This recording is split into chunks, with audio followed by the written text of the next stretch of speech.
Okay, so this part of the video is on describing motion and calculating the speeds.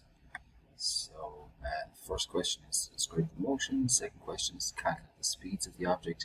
And we're going to do that in two ways. We're going to use standard, just kind of reading the graph method first, and then the second way we'll do it is by something called gradient, and I'll do that in a slightly different video to the side. Okay, so the first thing is to describe the motion. So to be able to do that, we need to remember what these things mean. So you can see from our graph that we've got a straight line that's coming up on a distance time graph. And if you scroll back up the page, you'll realize that this means that it's a constant speed or a constant velocity. Okay. The second thing is we've got our second line, which is a flat line. And again, if you scroll back up, you'll remember that that means that the object, whatever we were talking about, is stationary or it's stopped. So I've labeled them line 1 and line 2 just to be very, very clear about which one I'm talking about. I encourage you to do the same. So to describe what's happening, line 1, what I'm saying is the object moves a distance. Okay, so I've changed that. The object moves a distance of 50 meters in the first 5 seconds, or in a time of 5 seconds. And you can see that from the graph. On my distance axis, it's moved 50 meters where the blue mark is.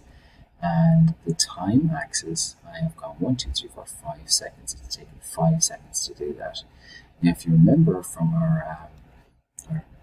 the little piece above, this is a straight line, so I should say that it moved at a constant speed. Okay. Then we'll look at line number 2. Line number 2 is the object is stationary for the next 5 seconds. So you can see between time equal to 5 seconds and time equal to 10 seconds, the object's position or its distance from the start point hasn't changed. Okay, so that's the first thing. The second thing now is to be able to calculate the speeds. But we've got obviously two separate speeds. Line 1 has got one speed, and line 2, that's probably got a speed of 0, but let's make sure the math makes sense to that. So speed 1, we're going to take the distance traveled divided by the time taken. So the distance traveled in that 5 seconds is 50 meters, and the time taken was 5 seconds. So speed is distance divided by time. So S1, I'm calling this speed number 1, works out to be 10 meters per second.